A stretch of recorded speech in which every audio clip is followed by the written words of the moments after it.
praying to friends and teammates of those involved in the tragedy, and to Coach Tony Elliott and his entire community. The Nebraska football program is thinking about them and praying for them during this difficult time. That's a sad situation that happened up there. Okay, we have 12 players that's going to walk on Senior Day. That'll be a part of Senior Day. And some of them that's going to be playing their last game in Husker Stadium. You know, we want anybody considering walking that's going to be on our team next year. We want you to walk, so we want you to have that experience of Senior Day. Commend our seniors through a lot of transition. They haven't got the wins that they wanted, but they've been stand-up kids, you know, for this program. They gave their all for this program. Questions? Nikki, do you have an update on Casey's status? Yes. Okay, Casey practiced today. He made some throws, so we're still going to take him day by day and see how he feels on game day. But I expect him to be able to practice every day. But we don't know at what volume that he'll be able to throw it. Did he rep in team drills today then? Yes, he repped in team drills today. How's Logan doing? Logan was better today. He's been a little beat up, but he was better today, and he threw the ball around a little bit, and he ran pretty well today. Chubba's out, high ankle sprain, so we'll get him in surgery in 2 or 3 days. And Mark Whipple, will he continue to call from the box from here on out, or do you have an update just on how Whipple's doing? Well, Sean, maybe you can convince him, because I told him in the beginning to go to the box, okay? And he got wiped out. So it was bad. But I think he's going to go to the box now. Andrew's going to be in charge of that. So if it doesn't happen, it's on Andrew. But yeah, I think he's going to go to the box. On the QBs, just with the guys who are a little lower down but are kind of factoring in now, like Jared Sinek, what sort of is, I guess, sorted out who's where and who made the travel roster? Well, Sinek, he repped today with the second unit. So he'll be the next guy up, and I'm sure Torres, we'll look at Torres if we need Torres. But Sinek, he repped today.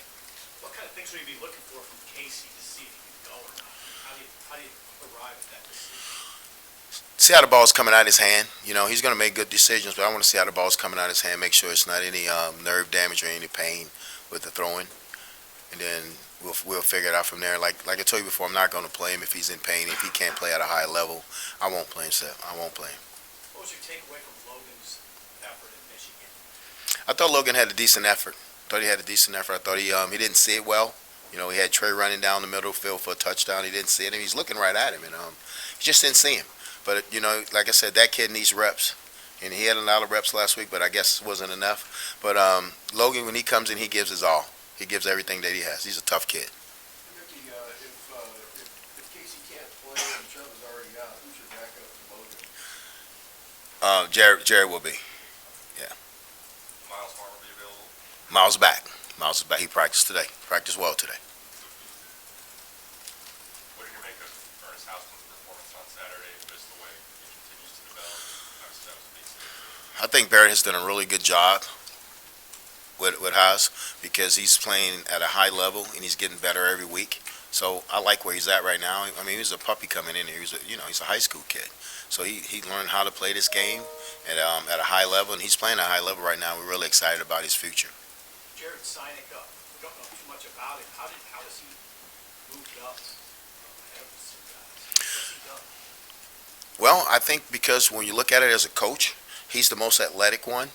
Because if you got to go to a third guy, you want him to be athletic. You don't want them all to be the same. So he can go in there and give you some run game and throw it a little bit. So that's where we're at right now. Is Harburg, what's been his progression? Is he hurt, or what's his situation? He's not hurt. He's not hurt. Okay. No. What about Allante Brown and then Phelan Sanford? I know both those guys got hurt in that game. Are they available this week? Where are they at? We're going to see where Allante's at. When he tried to leap over the guy, that was a crazy fall. But I think he felt better today. We'll see how he feels tomorrow.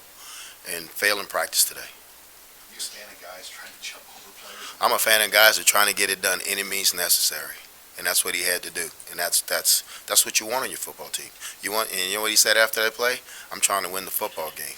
And that's what you want. That's what some teams like where we are right now, that's what we're missing. Just that extra grit that I'm going to lay my body on the line to help this team win a football game. And I like that Allante. That's why I always ride with Allante, because at the end of the day, I know he's going to go to battle, and he's going to give you 100%. What, that play, I mean, did you cringe at all when you saw him go that high? Absolutely. When he jumped like that, I was like, oh, just don't come down on your head.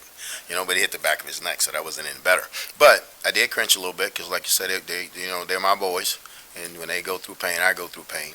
But I was excited about the effort and the statement he made after that. But he's a Chicago kid now. He's tough. I'm sure that's not the first time he fell on his neck. In Chicago, they play football on the concrete, so he probably fell on the concrete. He's a good kid. How do you recruit, cultivate, develop grit? You got to find it. You got to find them when you're recruiting them. I know somebody said that I offered a quarterback with no stars or some FCS offers, and if I would have listened to that person about Justin Jefferson, I would have never got Justin Jefferson, because he was a 2,100 player ranked in the country when he came out. So we're going to go by evaluation. So when we're evaluating the kid, we're looking for that grit. We're looking for that finish on every play. So you got to look at it before you bring him here. How proud were you of Justin's performance? Absolutely. I talked to him a week ago because he was going up for jump balls, but he was going up with his chest. And I said, just fight through with your hands and try to get your hands on the ball. But, I did drills at LSU, helped him do that. No joking. Mickey, you talked about recruiting after the game at Michigan, and then Sam asked me about that. With USC and UCLA coming in a little bit, I guess just kind of how does that change the recruiting landscape in the Big Ten? Well, you're going to have to go to Cali. You're going to have to go to Cali, but I don't think it makes sense to go to Cali and go get a 6 or 7. I don't think you go out there to go to get a 6 or 7 best player, because you got USC out there, you got UCLA out there, you got Washington out there. You got to understand, kids from the West Coast, they tend to stay close to home, because one thing Lincoln's not going to be is California. Never. We said the same thing when I was at LSU. We didn't go out there a lot because California kids, they kind of want that place to be Cali, and it's not.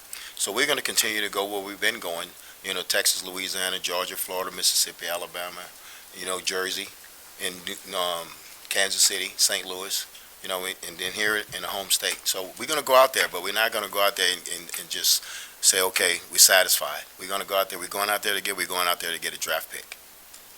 Mickey, the first 9 weeks for you have been obviously very challenging in the situation. Just how much more challenging now will these next 2 weeks be, navigating the program with some of the unknowns that you guys don't really know coming up after the week next week? Well, it's what I said in the beginning. We're going to control what we can control. And right now it's a 2-game season, and we talked about that with the players. It's a 2-game season, and now the most important thing on the schedule is Wisconsin, and let's go at Wisconsin, but control what you can control. Maybe you've got 7 games on your belt now as head coach. Other than recruiting, which you talked about after the Michigan game, what, in your mind, now that you have this experience, what is it going to take the next head coach, whether it's you or somebody else, to be successful in this program? What's it going to take to get this program? Roster management, a more competitive roster, and understand what you need to do in this conference on the offense side of the ball and the defense side of the ball, and in special teams, because it's a different makeup with the conference. So you got to understand that. Then you also got to understand where you're at. You got to understand that you don't sit in the middle of Texas, the middle of Louisiana, the middle of Georgia, that you got to be able to go down there and convince those kids to come up here. So he's got to understand that recruiting's going to be a big part. Whoever sits in that chair, recruiting's going to be a big part, and you got to want to work, because it's not like working when you're at Georgia, because they right there. You got to work here. You got to work. So whoever takes this job, they better be ready to work. Is it a different roster configuration that you think you need in the Big Ten compared to what you saw in the SEC? Well, I think it comes down to depth. You got to have more depth. You got to have, instead of having 12 offensive linemen, you got to have 15 or 16. Instead of having 12 D linemen, you got to have 15 to 16. You got to have 12 receivers. You got to have 4 quarterbacks. You just got to have depth, and it's got to be competitive. Like, it can't be a big drop off from 1 to 2. So if you get a competitive roster where they're competing, that's going to make the team better. Why do you think you need more depth in the Big Ten? Because you bang a whole bunch. You play in the middle of the field. SEC, you cover every inch of the field. But in the Big Ten, you play in that phone booth. So you're gonna lose some kids because you know what I'm saying. Step they hitting each other like bam, bam, bam. So if I hit you like that 3 times, you and I, both of us, gonna be sore. You know, so you got to have depth. You got to be able to play. You know, I said 6 to 8 D linemen. You got to be able to play 4 to 5 linebackers. Just because you're getting so much banging in the 65 to 70 plays of just banging. That's what I'm learning about this conference. Why are the defenses in this league so far ahead of the offenses? I couldn't tell you that. I couldn't tell you that. So I better watch how I answer that question. You know, so I couldn't tell you why they're so far ahead, but every week is a really good defense. You know, it's a really good defense. They're all in the top 10.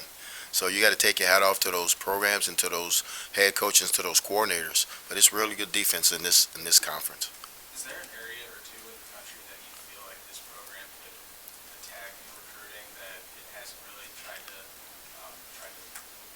enter, I guess, to try to? No. No, I think they attacked, you know, Texas. I think they did the same thing. You know, we just got to be more aggressive when we go down there. We got to do a really good evaluation when we go down there and make sure we're getting the right kids up here. Make sure when the kid comes in the door, that he's equipped, he's ready to play. And if he's not ready to play, he's a year away now. Let's continue to develop him. But I think you got to go down south. You got to go where the heat's at. You got to go where they're playing big time high school football. Not that they don't play it here, you know. But if you know the routine, Texas and Louisiana, Georgia, you know, everybody's down there. Mickey, have you been updated on your status and how difficult has these last 7, 8 weeks been for you in this transition? I don't think it's been difficult because you know I've been having fun, you know, getting it done, you know, because I'm coming in every day to get a job done. I haven't gotten the results that we wanted, but it's a great feeling being around these kids and being around these coaches. They top notch people. They you know not one person in that building has given up. Everybody comes in and fight. Y'all see them? They fighting to the end. You know you could be in a situation right now where they could have gave up 6 weeks ago, but they didn't. You know, so I'm having fun. I'm good. I mean, don't worry about Mickey. Mickey's gonna be okay.